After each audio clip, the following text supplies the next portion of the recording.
Días para todos, ¿cómo están? ¿Qué tal sus semanas? Hermanos, en esta mañana les quiero invitar a hacer algo muy especial, y es que una de nuestras hermanas en este momento se encuentra en cirugía. Se llama Cristina Sánchez. Le están haciendo una cirugía en la cabeza. Es una cirugía bastante delicada, dura aproximadamente 8 horas. Entonces les pido que inclinemos nuestros rostros y clamemos a Dios para que use a esos doctores en ese procedimiento que están realizando en esta mañana.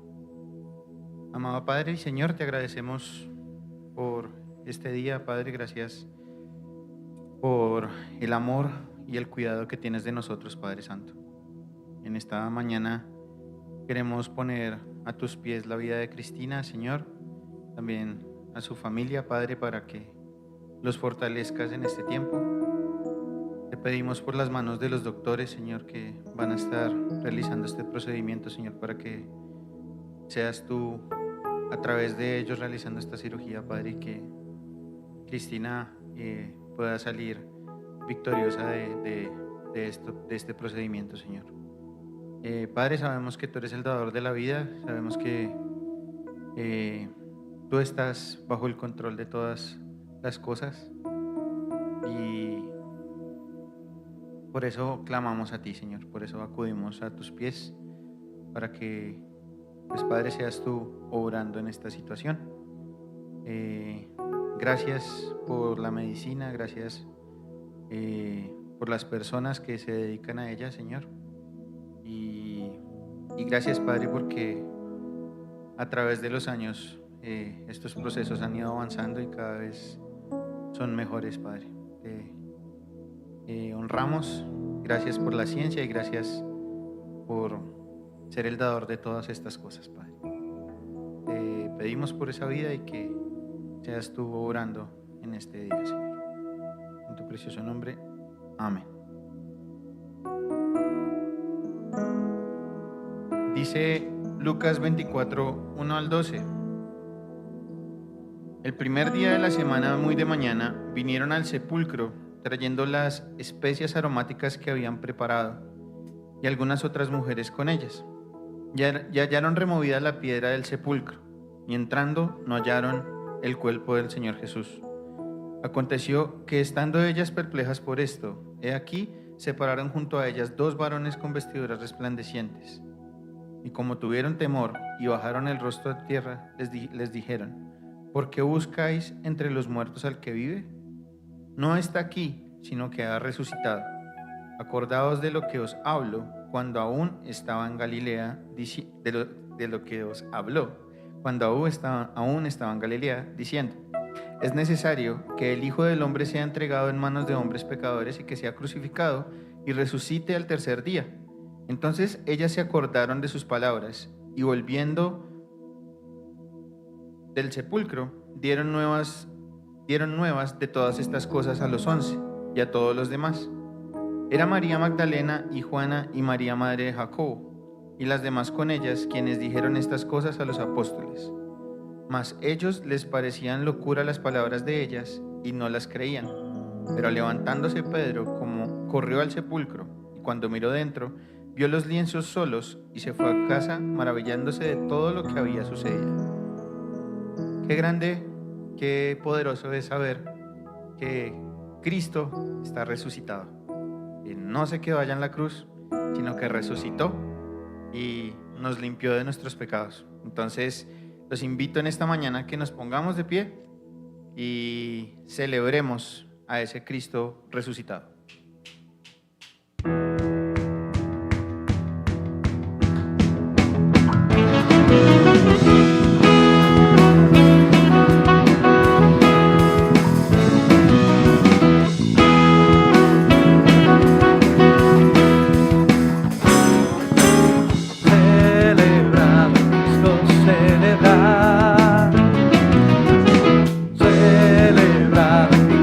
Celebrar,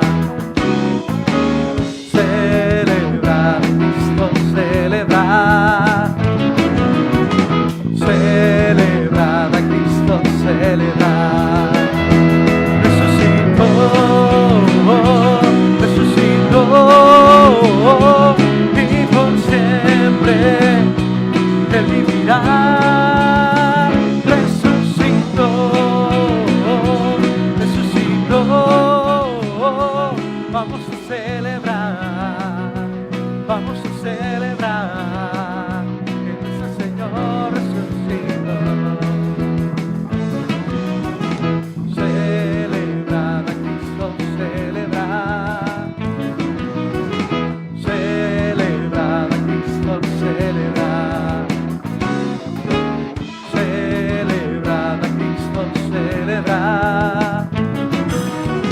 Celebrar a Cristo, celebrar. Resucitó, resucitó, y por siempre Él vivirá. Resucitó, resucitó, vamos a celebrar, vamos a celebrar que nuestro Señor resucitó. Celebrad a Cristo, celebrar. Celebrad a Cristo, celebrar. Celebrad a Cristo, celebrar. Celebrad a Cristo, celebrar. Resucitó, resucitó, y por siempre Él vivirá. Resucitó, resucitó, vamos a celebrar, vamos a celebrar, vamos a celebrar que nuestro Señor resucitó.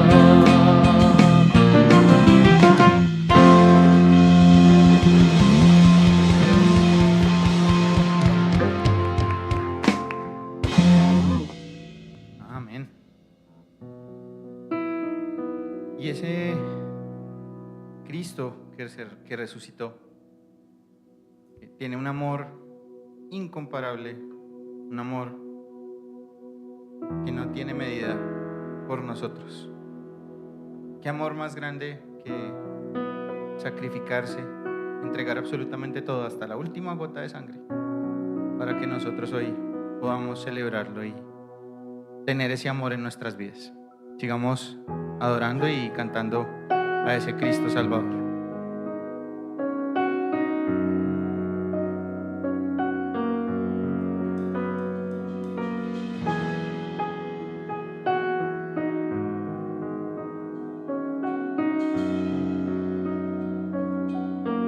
Profundo es el amor de Cristo,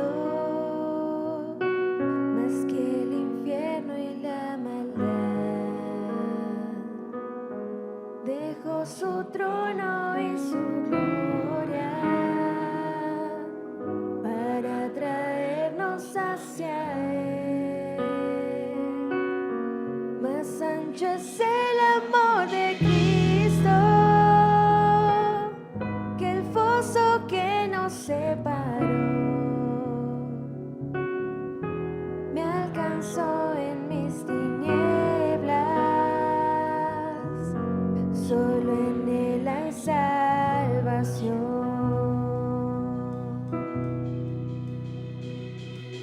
Más profundo que el mar,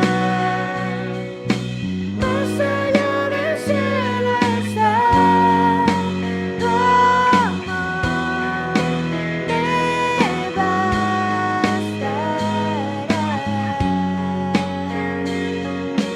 Más fuerte es el amor de Cristo que mi enemigo más feroz.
disfrutaré su amor por siempre. Ante su trono estaré. Me llenará el amor de Cristo. Al su rostro contemplar,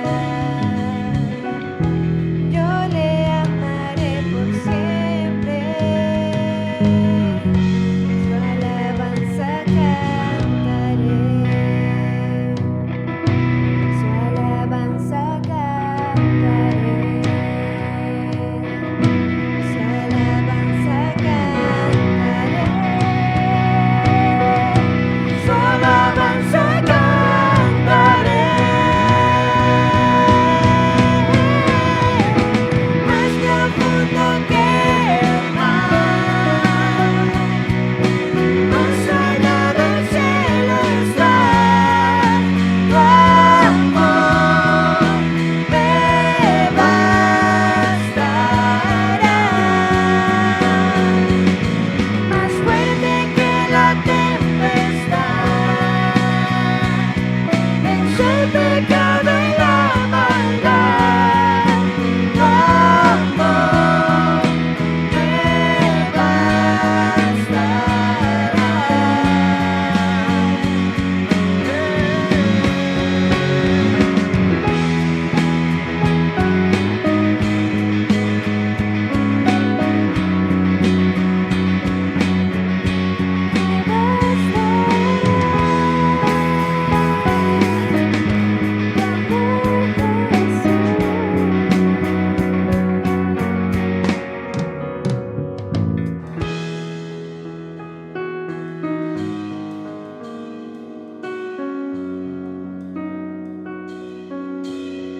Dice Romanos 5, 1 al 11. Justificados pues por la fe, tenemos paz para con Dios por medio de nuestro Señor Jesucristo, por quien también tenemos entrada por la fe a esta gracia en la cual estamos firmes y nos gloriamos en la esperanza de la gloria de Dios. Y no solo esto, sino que también nos gloriamos en las tribulaciones, sabiendo que la tribulación produce paciencia, y la paciencia prueba, y la prueba esperanza, y la esperanza no avergüenza, porque el amor de Dios ha sido derramado en nuestros corazones por el Espíritu Santo que nos fue dado. Porque Cristo, cuando aún éramos débiles, a su tiempo murió por los impíos. Ciertamente, apenas morirá alguno por un justo. Con todo, pudiera ser que alguno osara morir por el bueno. Mas Dios muestra su amor para con nosotros, en que siendo aún pecadores, Cristo murió por nosotros. Pues mucho más, estando ya justificados en su sangre, por él seremos salvos de la ira. Porque si siendo enemigos fuimos reconciliados con Dios por la muerte de su Hijo, mucho más, estando reconciliados, seremos salvos por su vida. Y no solo esto, sino que también nos gloriamos en Dios por el Señor nuestro Jesucristo, por quien hemos recibido ahora la reconciliación. Qué hermoso y qué grande es saber que tenemos un amor tan grande de parte de Dios, que envió a su único Hijo y lo sacrificó todo. Es muy gratificante saber que no estoy afuera haciendo otras cosas que no edifican. Y sí puedo estar hoy recordando a ese Cristo que lo dio todo. Los invito a que inclinemos nuestros rostros, recordemos a ese Cristo, a ese sacrificio que Él hizo y agradezcamos por lo que Él entregó por nosotros. Padre, gracias por haberte dado a tu Hijo, Señor, por habernos entregado a Cristo y permitirnos hoy ser tus hijos, Señor. Gracias, Cristo, por no escatimar ni tampoco importarte tu posición y humillarte para que nosotros podamos hoy ser salvos, Padre. Gracias, Padre, por tu Hijo. Gracias, Cristo, por ese sacrificio. Hoy te recordamos con amor, con gozo de saber que ahora hacemos parte de tu familia. Gracias porque no nos quedan más palabras, sino solo agradecerte, porque día a día nos damos cuenta de la gracia y del amor que tienes por nosotros. Ayúdanos a en este momento pensar en eso, pensar en ti, pensar en esa sangre que derramaste, Cristo, y en poner todas esas cargas también en tus pies y recordarte como lo mejor de nuestras vidas, Padre. En tu precioso nombre, amén. Podemos compartir la cena como hermanos.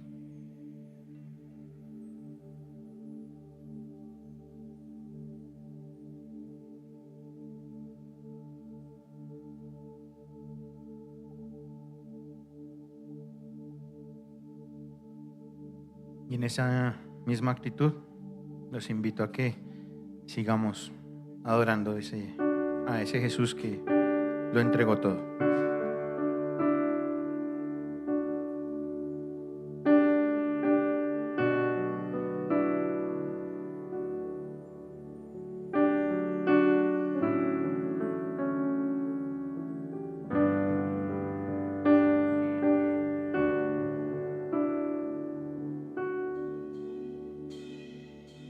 Mayor que la maldad y toda enfermedad, rompió la maldición cuando en la cruz se derramó la sangre de perfecta entrega fue el Cordero de Dios, las culpas removió, más fuerte que el temor.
Gracias, Padre, por enviar a tu Hijo, Señor.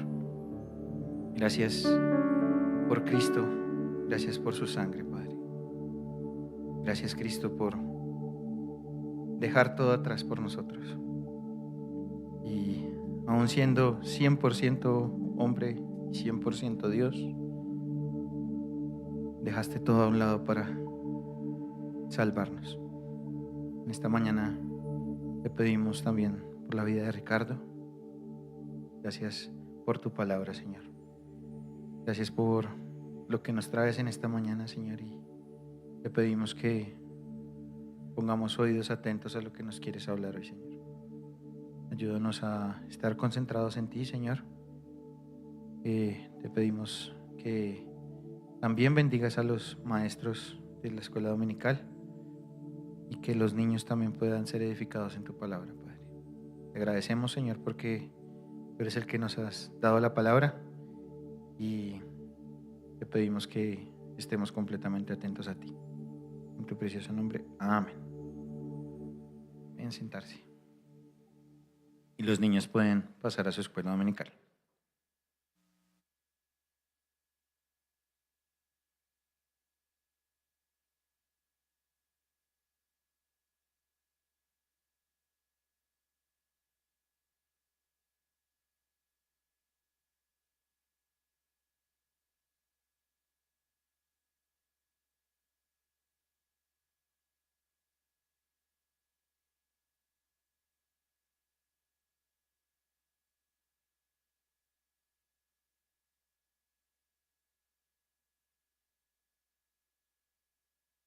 Buenos días.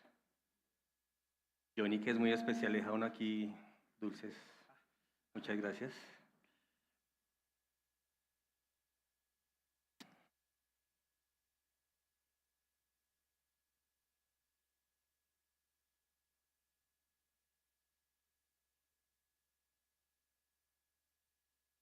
Normalmente tratamos este tema normalmente en el mes de enero. Ayer fue enero, entonces. Pero lo más interesante es que la Biblia habla mucho acerca del tema. Nosotros normalmente, quizás por precaución, tratamos el tema una vez al año, pero cuando vemos la cantidad de veces que Dios habla del tema en la palabra, pues de verdad deberíamos tratarlo mucho más. Entonces, excúsenos si no lo hacemos como deberíamos. Y pues también, pues el Señor siempre está hablando constantemente, entonces no desacreditamos las otras enseñanzas. Quiero que en este momento piense, si hoy fuese, bueno, ayer fue 31 de enero, hace 32 días, el 31 de diciembre, si hubiese tenido la oportunidad de pedir 3 deseos, ¿qué deseos hubiese pedido?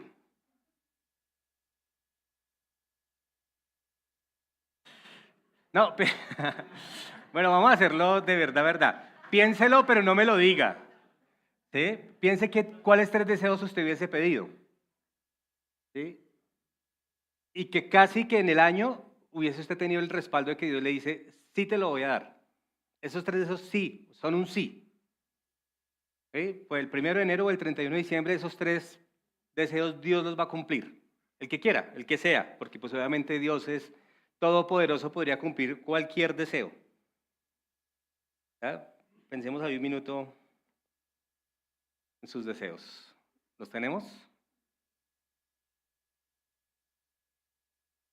¿Listo? Pensando en eso, vayámonos a Mateo capítulo 25. Vamos a leer desde el versículo 14. Voy a leer desde la versión Valera 60.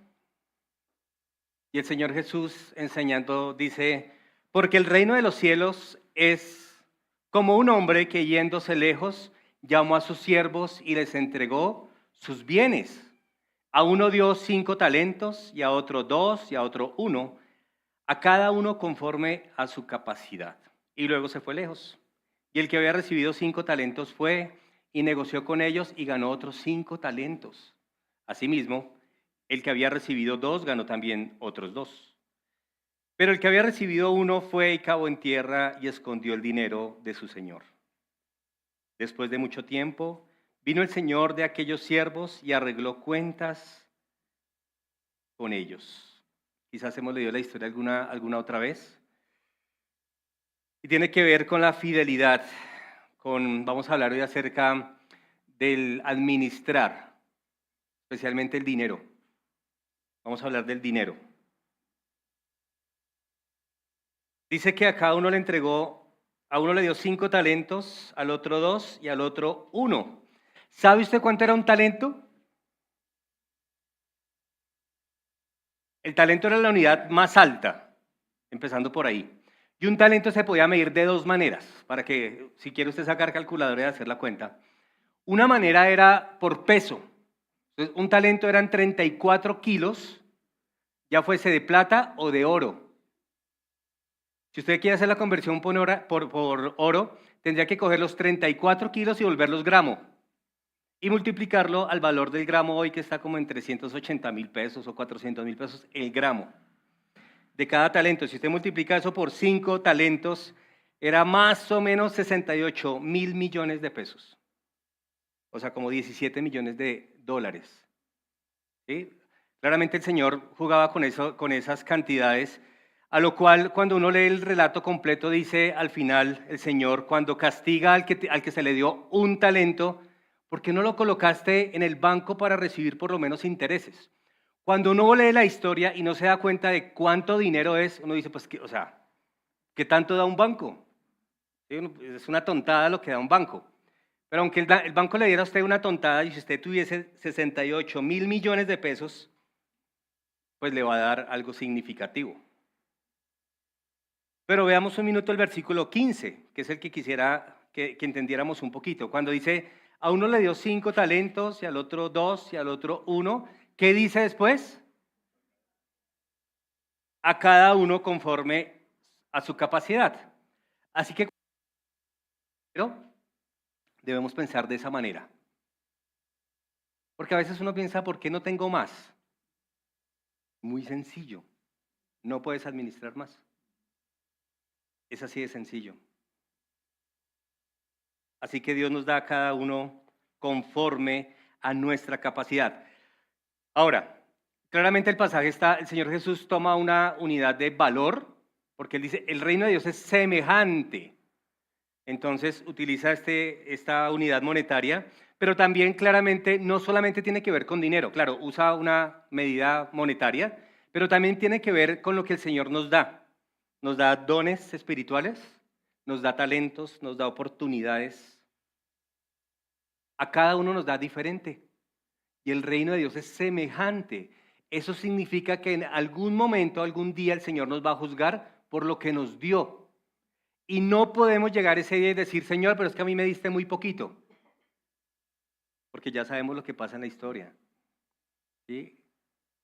Dios va a juzgar a cada cual conforme su capacidad, porque a la final lo que el Señor premia es la fidelidad, el ser constantes. Por eso la importancia de trabajar y no ser vagos. Recuerdan en 1 de Tesalonicenses, muchos hermanos pensaban que el Señor Jesús iba a venir ya.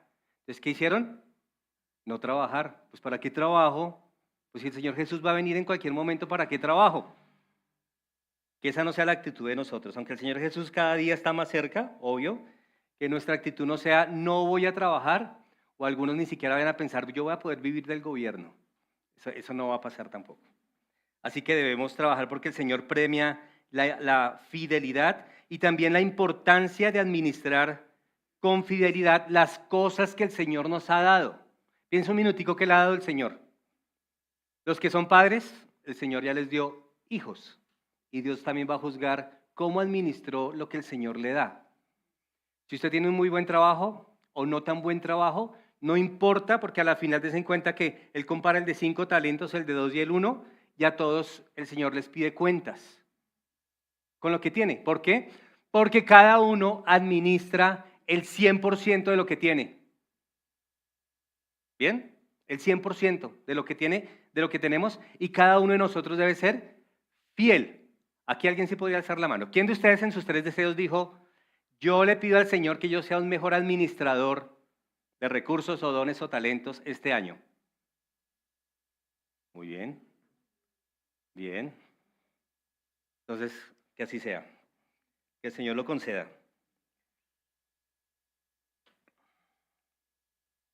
Así que cuando pensamos del dinero, debemos tener algunas cosas muy, muy en cuenta. Una, el dinero es neutral. Significa que hay ricos corruptos, como hay pobres corruptos. Hay ricos justos y hay pobres injustos. Así que el dinero necesariamente no corrompe. ¿Qué corrompe? El amor al dinero es lo que corrompe. ¿Cómo yo sé que empiezo a amar el dinero? Cuando dejo de dar. Ya sea a la iglesia o ya sea para ayuda en misericordia. Cuando dejo de dar, entonces tengo amor al dinero y eso es lo que Dios condena. El amor al dinero, otra vez, sea que tenga poquito o que tenga mucho, el lío es el amor al dinero. Así que el dinero nunca es el problema esencial, piénsenlo de esta manera. El dinero simplemente es un indicador del problema real y el problema real está en nuestro corazón. 17 de 38 parábolas, el Señor Jesús habla o hace referencia acerca del dinero y el Señor Jesús, esta estadística yo creo que es la tercera vez que la doy en esta iglesia. Espero que se acuerden, pero el Señor Jesús enseñó de administración 1 de cada 10 versículos y habló más de administración del dinero que del cielo o del infierno juntos. La Biblia tiene más de 2000 referencias que hablan acerca de la administración del dinero. Habla más que de fe y de oración, lo que significa que para Dios la administración de lo que Él nos da es sumamente importante. Y claro, no estamos cada 8 días hablando del dinero y del dar y de los principios, pero para Dios es sumamente importante. Vamos por favor para Hebreos capítulo 13, versículo 5. Vamos a ver algunos principios que rigen la administración del dinero. Hebreos 13, 5 dice, sean vuestras costumbres, ¿cómo? Sin avaricia. Sean las costumbres, sea la manera en que usted vive, no avaro. Porque también Dios condena la avaricia, porque dice que es como idolatría. ¿Por qué el avaro es idólatra? Porque está pensando en tener, termina siendo un Dios. Y dice aquí, sean la manera en que ustedes viven sin avaricia. Y luego vamos a ver una actitud que vamos a repetir en algunos versículos. ¿Cómo? Contentos con lo que tenéis, ¿cuándo? Ahora. No está hablando del pasado ni del futuro. ¿Estén contentos con lo que tienen? Hoy. ¿Hoy tiene mucho? Esté contento. Pero no piense en el pasado. Eclesiastés dice que no es un buen ejercicio pensar en el pasado y decir por qué las cosas pasadas fueron mejores. Dice que es necedad hacer tal cosa. Debemos pensar en el hoy. Dice acá, la actitud debe ser que debemos estar contentos con lo que tenemos ahora, hoy. Y luego hay una promesa, porque Él dijo, ¿qué dijo? No te desampararé ni te dejaré. Es una promesa en la cual nosotros tenemos que meditar, iglesia. Claro, tenemos que meditar mientras hacemos, mientras obramos. No acostados en la cama a las 2 de la tarde, no. Esta promesa es para que mientras trabajamos y obramos, digamos, el Señor ha prometido que no nos va a desamparar ni nos va a dejar. Amén. Él no nos va a dejar ni nos va a desamparar. ¿Por qué? Porque Él lo ha dicho y lo está diciendo. Básicamente, cuando uno lee esos versículos, lo que el Señor dice es, no existe en absoluto la más mínima probabilidad que yo te deje. Y como dice en Romanos capítulo 8, si Dios nos dio a su Hijo, ¿cómo no nos dará con Él las demás cosas? Versículo 6, dice, de manera que podemos decir confiadamente, a ver, repítalo, de manera que podemos decir confiadamente que el Señor es mi ayudador, no temeré lo que me pueda hacer el hombre. Aún pensando en impuestos, nada que nos pueda hacer el hombre, no debemos temer, ¿sí? Lo que nos pueda hacer el hombre pensando en esa realidad. Primera de Timoteo 6, como les digo, estamos viendo algunos principios que son importantes. Primera de Timoteo capítulo 6, vamos a ver desde el versículo 6.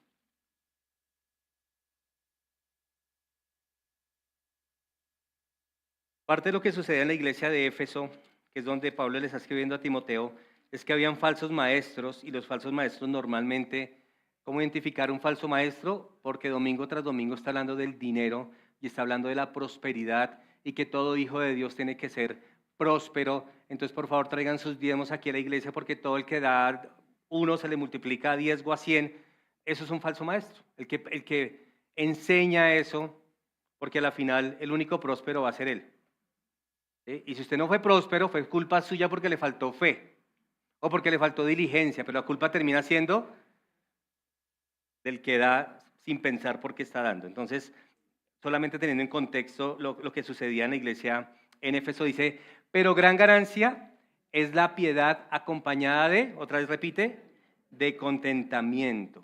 Y luego explica, versículo 7, porque nada hemos traído a este mundo y sin duda nada podemos sacar.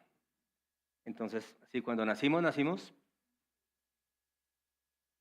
¿sí? En bolita. Y cuando terminemos, vamos a terminar mejor quizás, ¿no? Porque normalmente le ponen un vestido a los muertos.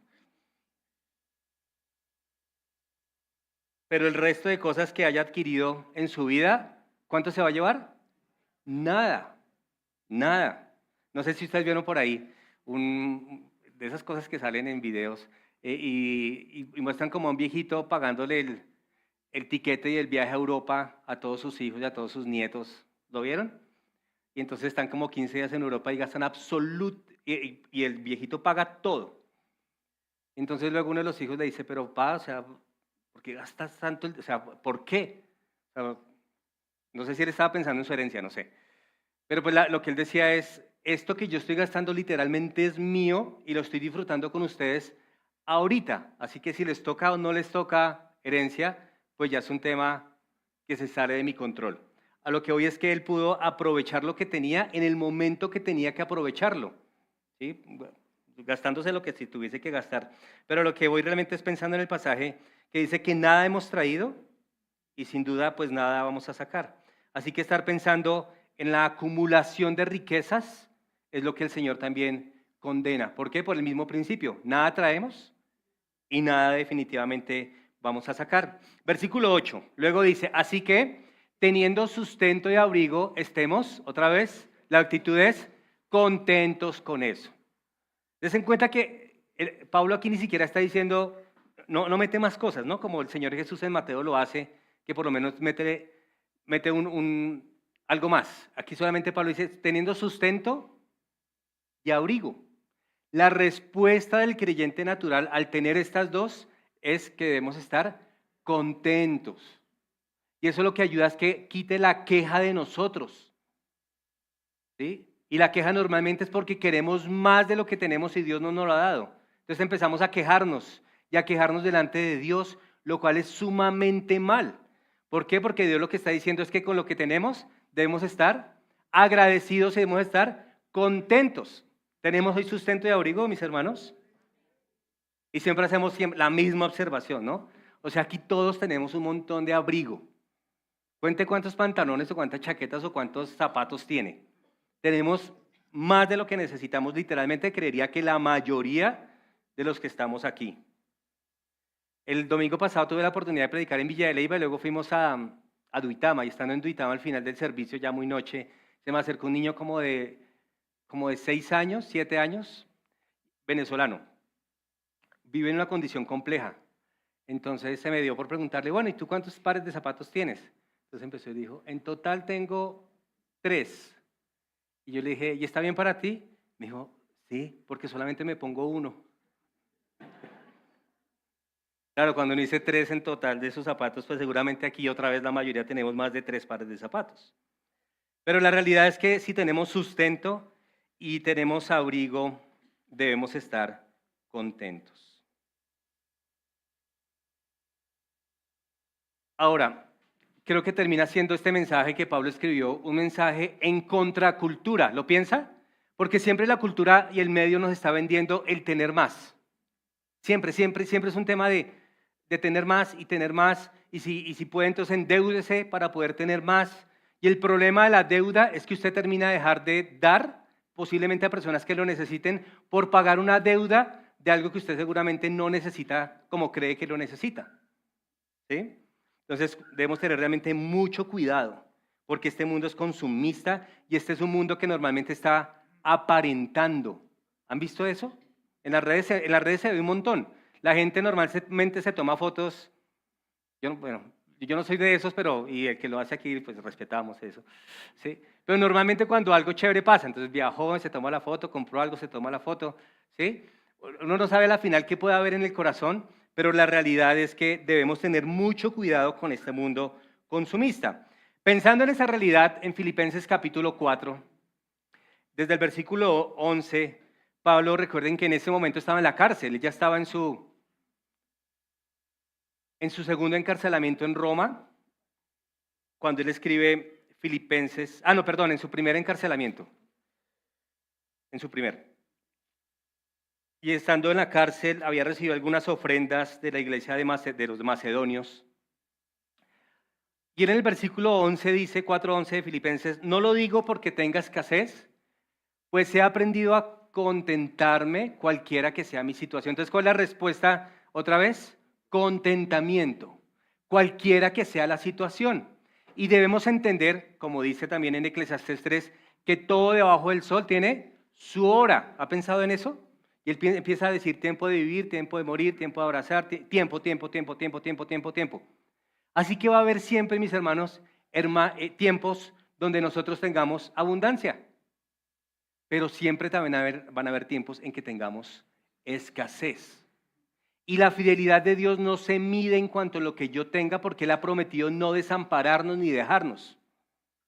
Lo que Dios desea a la final es que podamos llegar a decir, como dijo el apóstol, no lo digo porque tenga escasez, pues he aprendido a contentarme cualquiera que sea mi situación. O sea, no vivir cuando usted está apretado en sus finanzas, especialmente, quejándose, porque no es lo que le agrada al Señor.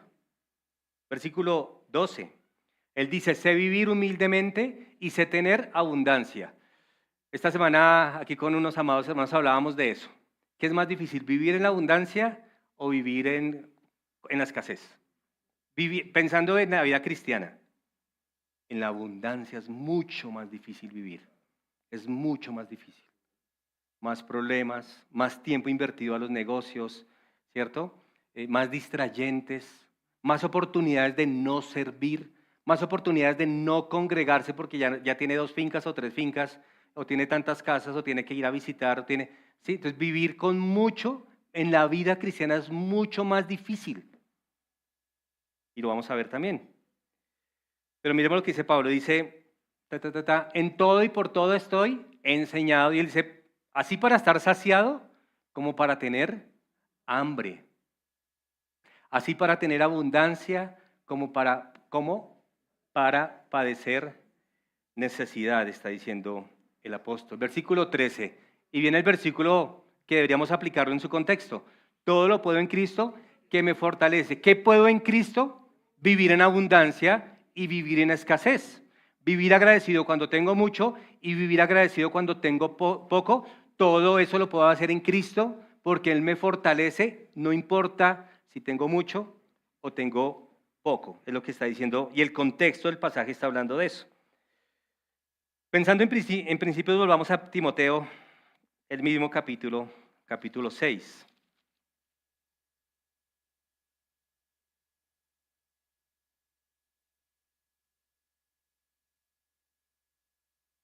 Dice 1 Timoteo capítulo 6, versículo 17.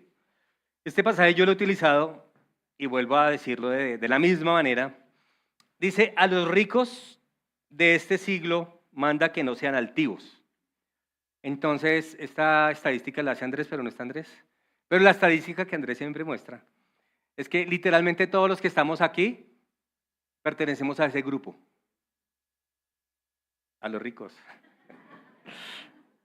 Pertenecemos a ese grupo, ¿sí? Porque vivimos sobre la media mundial, o muy por encima de la media mundial nosotros vivimos. Entonces el pasaje claramente podría hablar a cada uno de nosotros, a los ricos, porque se en cuenta que no está hablando de los millonarios, ¿sí? Y en esa época no era tan fuerte como hoy día, ¿no?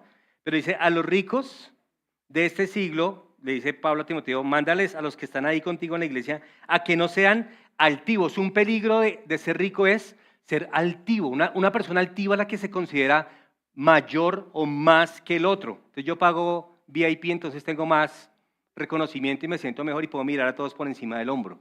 Lo que está diciendo es cuidado con eso. O sea, cuidado ustedes ricos de ser altivos, no debemos hacerlo. Luego dice el versículo, ni pongan la esperanza en las riquezas, las cuales son inciertas. Y normalmente cuando pensamos en eso, el proverbio también dice que las riquezas son como las águilas, ¿recuerdan? Entonces, bueno, aquí no tenemos muchas águilas, pero normalmente cuando se ve un águila o cualquier pájaro de estos, entonces lo miramos, damos la vuelta y cuando volvemos a mirar, ya no está. Eso es lo que quiere decir básicamente. Entonces las riquezas son efímeras, pueden durar toda la vida, ¿por qué no? Pero podrían no durar toda la vida. Entonces por eso dicen, no pongan la esperanza, porque cuando no está, entonces las personas sufren de depresión y terminan suicidándose. ¿O cuántas experiencias leímos en algún momento de la depresión de 1929? ¿Cuántos ricos se terminaron suicidando por la Gran Depresión? Muchos, porque su esperanza estaba en las riquezas, las cuales son inciertas. Y luego dice él más bien, sino, ¿dónde debe estar nuestra esperanza? En el Dios vivo. Y luego dice que nos da todas las cosas en abundancia para que las disfrutemos. El tema es que normalmente no vemos las cosas como abundancia, porque siempre estamos queriendo más. Y ese es nuestro gran problema. Entonces, lo que tenemos hoy es la abundancia que Dios tiene para con nosotros hoy. ¿Y qué debemos hacer con eso? Disfrutarlo. ¿Sí? Entonces, disfrute hoy su comida, disfrute hoy su almuerzo, disfrute hoy lo que vistió, disfrute hoy la compañía, disfrute hoy que estamos aquí como iglesia. Disfrute porque es lo que Dios ha permitido para nuestras vidas hoy. Es lo que está diciendo el pasaje. Luego el versículo 18 dice, ¿qué sucede con estos ricos? ¿Qué deben hacer? Que hagan bien. ¿Recuerdan hace 8 días la diferencia entre benignidad y bondad? Lo que está diciendo aquí es que sean bondadosos, ¿sí? Que hagan bien, o sea, que sea real lo que está diciendo en este momento. Que hagan bien, no solamente que piensen en hacer bien, sino que lo ejecuten, que hagan bien. Que sean ricos en buenas obras. Luego dice dadivosos, generosos. Y también dice la palabra que si vamos a ayudar a alguien, que lo hagamos primeramente para con los hermanos de la fe, porque muchas veces contestamos las oraciones de un hermano que está en necesidad. Y como usted es rico y si quiere ayudar, pero no sabe a quién ayudar, entonces diríjase a alguno de nosotros. Que nosotros normalmente, no siempre, normalmente sabemos qué familia de la iglesia literalmente está en necesidad. Porque la instrucción es que debemos ser dadivosos y generosos. Luego dice el versículo 19, ¿qué atesoramos? Para así buen fundamento, para por lo venir y que echen mano de la vida eterna. ¿Qué sucede con muchos de los ricos? Es que están muy enfocados, y quizás como nos pasa también a nosotros mucho tiempo, en el trabajo. Entonces decimos, no tengo tiempo para ser discípulos, o no tengo tiempo para hacer lo que espiritualmente Dios me manda que yo haga. Entonces la parte de la instrucción es, no puede, entonces dé y ayude al que sí lo hace. ¿Sí? ¿Usted no tiene tiempo para discipular? Bueno, debe discipular. Pero si solamente discipula uno, pero usted dice, yo quisiera hacer más, entonces ayude al que lo hace constantemente. Sea dadivoso, sea generoso, porque aún a los ricos la promesa es, van a echar mano en cierta manera de la vida eterna al hacerlo de esta manera, es lo que está diciendo. Vámonos a Mateo capítulo 6. El Señor en el Sermón del Monte también enseñó algo muy interesante. Vamos a leerlo. Mateo capítulo 6, versículo 19.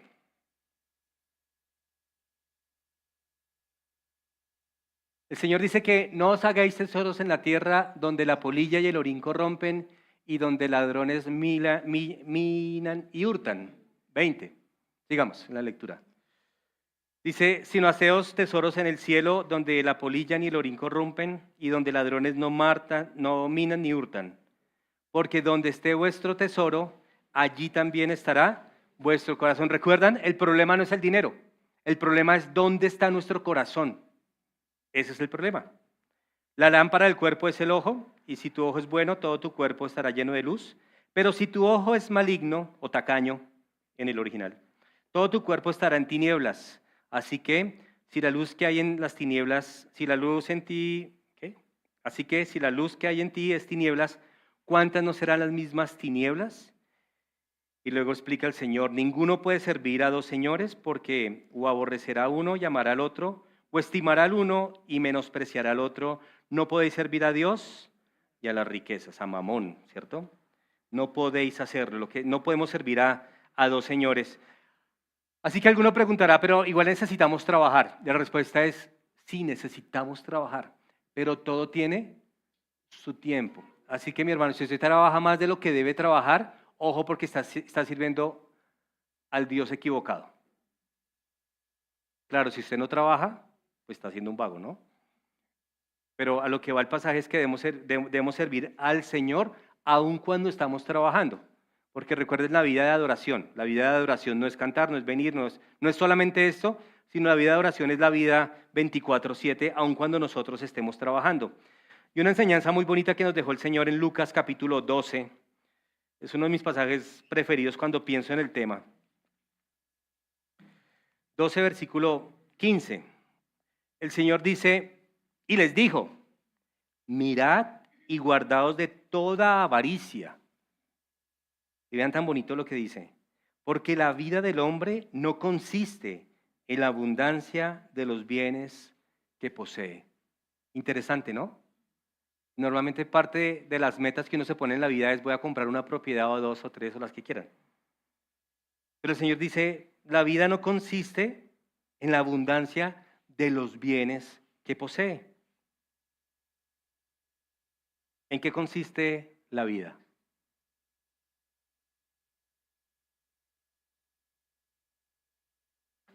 En obedecerle, en hacer discípulos, ¿sí? En conocerle, y esta es la vida eterna, que te conozcan a ti, dice el Señor, ¿cierto? El único Dios verdadero y a Jesucristo a quien has enviado. Parte de la voluntad de Dios está revelada en su palabra, ¿no? Podríamos decir muchas cosas de la voluntad de Dios. La voluntad de Dios para nosotros es nuestra santificación, por ejemplo. La voluntad de Dios en Mateo es que hagamos discípulos, eso es la voluntad de Dios. Pero ¿dónde la voluntad de Dios es tener más y más riquezas materiales? Esa no es la voluntad de Dios. Si Dios otra vez nos da la oportunidad, muy bien, pero no es el objetivo. Seguramente más el objetivo, según Romanos 8 también, es que seamos, porque dice que hemos sido predestinados para que seamos conforme a la imagen de su Hijo. El objetivo final del Señor para nosotros es ser más como Jesús.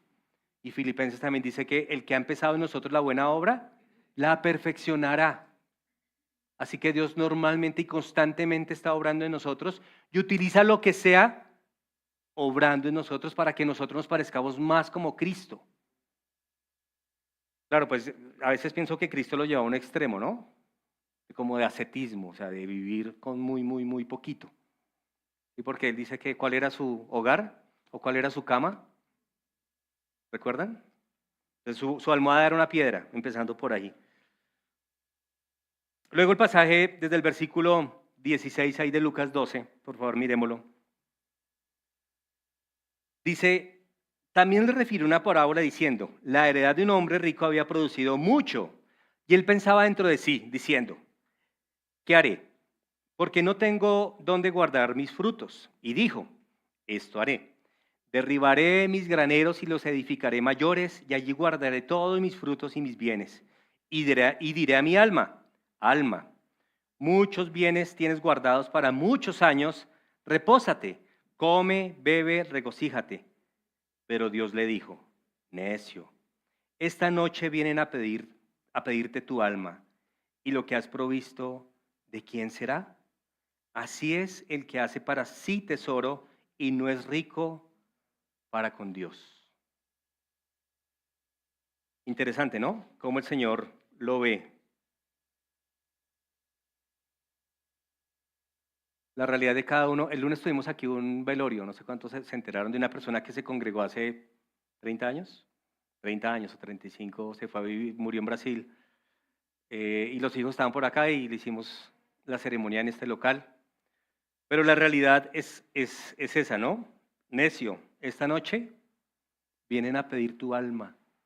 Y todo lo que has trabajado y lo cual no has dado, y no has sido generoso, no has sido bondadoso, ¿para quién va a terminar? Y dice por allá en Eclesiastés que normalmente que el que muere no sabe si sus hijos van a ser buenos o malos administradores. Entonces a veces las herencias gigantes no terminan siendo bendición, sino maldición. ¿Ha pensado en eso? Los hijos terminan dividiéndose o peleando entre ellos por cosas que no trabajaron. No entendiendo que si les llega un peso o muchos pesos, pues no es de ellos. ¿Por qué? Por la avaricia. Pues cuidado con la avaricia. Mucho cuidado con la avaricia.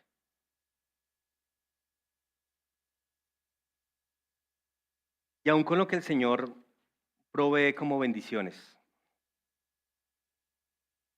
Porque a veces pedimos, el Señor concede o el Señor permite y esas bendiciones terminan no siendo bendiciones.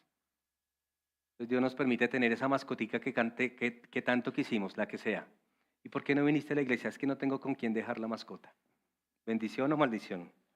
Evalúen ustedes. ¿Por qué no viniste? No, es que compré un terreno, tengo que estar cada 15 días allá. ¿Bendición o maldición? Pensando en, aquí voy a cambiar un poquito el tema, no lo voy a explicar, solamente lo voy a nombrar porque no me da el tiempo. Normalmente, en esta iglesia a veces el director dice, vamos a recoger los diezmos y las ofrendas. ¿Lo han escuchado? Termina siendo una muletilla. Porque realmente lo que podemos entender en la palabra es que aplica más la ofrenda que el diezmo. ¿Sí? Porque el diezmo hacía parte de la ley mosaica. Y no aplica a la iglesia, el diezmo no aplica. Era literalmente, para que lo entendamos, un sistema tributario. Era el IVA para los israelitas, era un sistema tributario. Así que cada persona tenía que dar su 10%, que normalmente no era dinero, normalmente no lo era. Era, claro, vivían en una comunidad diferente que hoy día. Entonces, del 10% de lo que cosechaban o de los animalitos o de lo que tenían que darlo en ese momento al templo, ¿no? Parte de lo que sucedía con ese diezmo, porque era el impuesto a una nación. Entonces, ¿qué hacían? Pues se iba para el templo, se iba para los levitas, porque recuerda que los levitas no tenían tierra. Los levitas eran los encargados tanto del templo como del sacerdocio, ¿cierto? Y de mantener el templo. Entonces, ese diezmo se distribuía a los levitas. También se distribuía y se pagaban las fiestas. Entonces los judíos tenían 7 fiestas. Y entonces, ¿cómo hacían para que la fiesta funcionara? Porque igual demandaba. Entonces, de ese diezmo tomaban para que la fiesta o las 7 fiestas tuviesen un respaldo económico. ¿Sí? También ese diezmo se usaba para ayudar a los pobres, a los extranjeros, a los huérfanos, a las viudas y en general a los necesitados. Ese diezmo. ¿Sí? Así que cuando pensamos en el Nuevo Testamento, pensamos en una dádiva o una ofrenda, ¿sí? Y es lo que normalmente nosotros vemos en el Nuevo Testamento. Ahora, en el Antiguo Testamento, claramente, debido a que el diezmo era un impuesto, también existía la dádiva. Hay ejemplos muy sencillos. Caín y Abel, ¿qué presentaron? ¿Su diezmo? No, dice que cada uno fue voluntariamente y presentó lo que iba a presentar. Era una ofrenda voluntaria. Noé, después de que el arca se asentó y tal, dice que él presentó una ofrenda, no un diezmo, una ofrenda. El caso más complejo quizás es el de Abraham y Melquisedec, ¿cierto? Porque después de que Abraham gana la batalla y demás, dice que fue y le presentó un diezmo a Melquisedec, pero ojo, porque lo que le presentó de diezmo no era de sus riquezas, fue el botín. ¿Sí?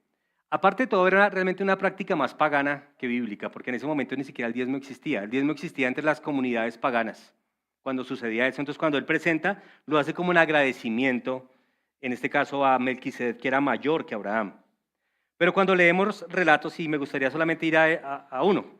Vamos, por ejemplo, a Moisés, en Éxodo capítulo 35. En Éxodo capítulo 35, y pues también se ve en Crónicas, cuando Salomón está haciendo lo mismo, pero con el templo. Éxodo 35, versículo 21. Dice, y vino todo varón a quien su corazón estimuló y todo aquel a quien su espíritu le dio voluntad, con ofrenda a Jehová para la obra del tabernáculo de reunión y para toda su obra y para las sagradas vestiduras. ¿Cuál fue la manera en que lo hicieron? Voluntaria, ¿no? Veamos el versículo 24. Todo el que ofrecía ofrenda de plata o de bronce traía a Jehová la ofrenda, todo el que tenía madera de acacia la traía para toda la obra del servicio, versículo 29. 29. De los hijos de Israel, así hombres como mujeres, todos los que tuvieron corazón voluntario para traer para toda la obra que Jehová había mandado por medio de Moisés, que hiciesen, trajeron ofrenda voluntaria. Entonces siempre existió la ofrenda voluntaria, siempre. Otra vez, siempre que pensamos en diezmo, era un IVA, ¿sí? El impuesto al valor agregado de los israelitas. No sucede hoy día para nosotros, pensando en nosotros como iglesia. Así que el modelo realmente debe ser una ofrenda voluntaria. Y vamos a ver eso en 2 Corintios, capítulo 9. Vamos a ver los principios que tenemos en Corintios en cuanto a la ofrenda. Ahora, pensando en el diezmo, en el Nuevo Testamento 2 veces se nombra el diezmo. Y las 2 veces las nombra el Señor Jesús. Pero las 2 veces que el Señor Jesús las nombra es enjuiciando. ¿Sí? O sea, poniendo el ejemplo de lo que no deben hacer, aunque él dice el diezmo, pero no tienen que dejar de hacer esto, diciendo, tienen que seguir diezmando a la nación de Israel, ¿sí? Porque otra vez era su tributo, era su impuesto. Pero en 2 Corintios capítulo 9, desde el versículo 6, nos da algunos parámetros que vamos a ver. Dice, pero esto digo, el que siembra escasamente, segará escasamente, pero el que siembra generosamente también segará. Y luego está el principio. Cada uno, es decir, es algo independiente. Ahora, obviamente, si usted maneja las finanzas con su esposa, pues ustedes delante de Dios son uno. De, como propuso, entonces dice de. Entonces el principio es dar.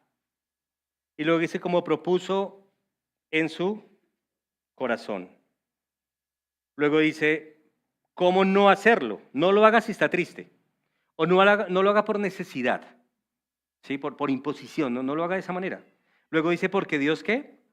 Ama al dador alegre. Y es de los poquitos versículos, no sé si hay más, de los poquitos versículos donde dice que Dios ama por alguna actitud referente al creyente.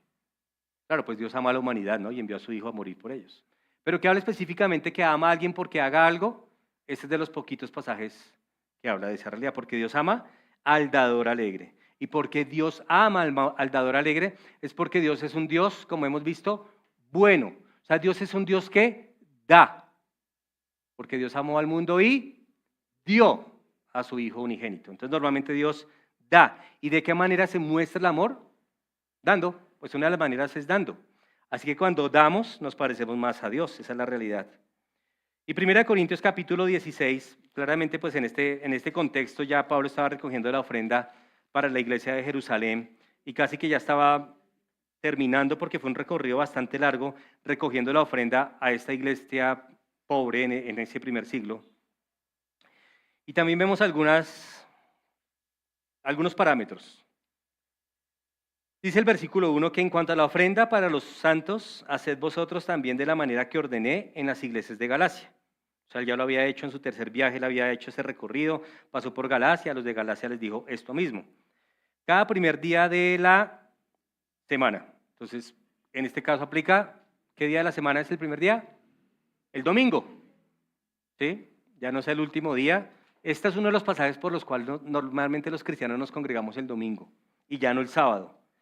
Entonces, lo que está hablando es que debe ser periódico, con una periodicidad.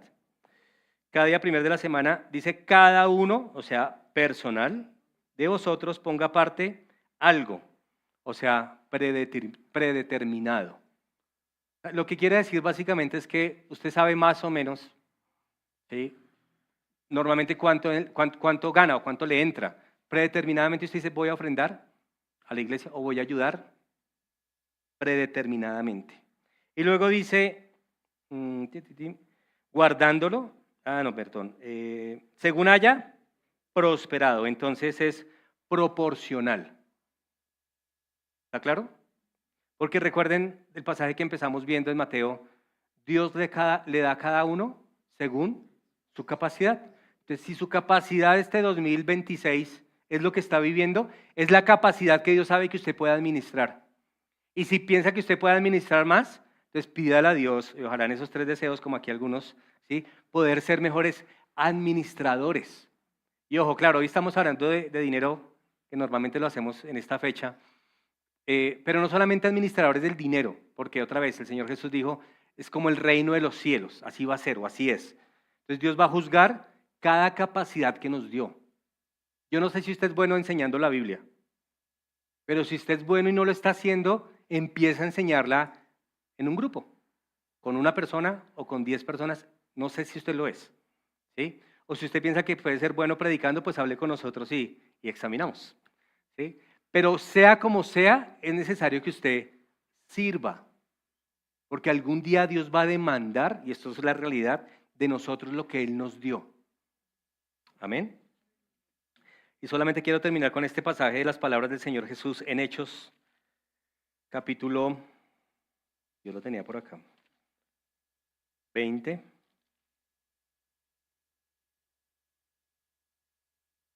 Pablo se está despidiendo de la iglesia de Éfeso. Y antes de partir, él les dice en el versículo 35, 20:35, dice, en todo os he enseñado que trabajando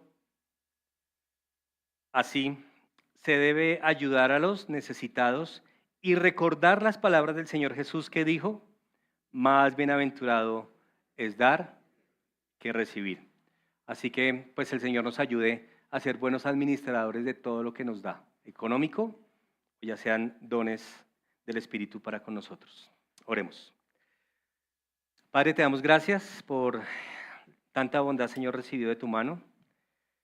Gracias, Señor, también porque nos permite ser administradores y permítenos ser buenos administradores del tiempo que tú nos das, es decir, de la vida que nos das, de los talentos, de los dones, de cada capacidad que has dado a nosotros, del dinero también que nos das, de la manera en que permites que lo obtengamos.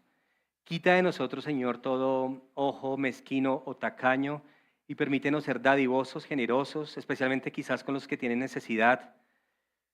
Te lo pedimos en el nombre de Jesús y gracias porque tú sostienes a tu iglesia, por lo cual también te damos gracias. Y Padre, en esta mañana también aprovechamos por las ofrendas que se toman o que se giran. Pedimos, Señor, sean de bendición también para el cuerpo de Cristo, para nuestros hermanos que apoyamos. Te lo rogamos en el nombre de Jesús. Amén. Entonces aprovechamos que pues, el sermón fue de finanzas, entonces vamos a recoger las ofrendas en este momento. Igual sabemos que existen las cuentas bancarias por si alguno de ustedes lo hace de manera electrónica, que a veces termina siendo más fácil. Ahora, bueno, seguramente para las personas que llevan menos de un año aquí en la iglesia, se han dado cuenta que normalmente no hablamos de finanzas como lo dije al principio del servicio, porque no es nuestra realidad ni nuestra costumbre, pero cuando lo hacemos como un día como hoy, tratamos, Andrés. Pero vas a ser tú. Okay. Entonces, una vez al año, en un servicio como hoy, normalmente en enero, explicamos cómo fueron los movimientos de las ofrendas que usted dio domingo tras domingo o mes tras mes, para que exista transparencia de qué llega a la iglesia y qué sale y cómo sale, ¿sí? Entonces, las personas encargadas en nuestra iglesia de la contabilidad nos van a explicar cómo fue esa realidad en el 2025 y si alguno tiene alguna pregunta, pues también se la puede hacer a Andrés, a los Andrés en algún momento o a Miguel en algún momento. Y también no sé si lo van a decir, pero solamente para que sepan que tributariamente es la cosa, lo que usted da a la iglesia al final del año puede pedir un certificado. ¿Lo vas a decir? Bueno, de ese tema no me gusta. Listo, iglesia, muchas gracias. El Señor les bendiga.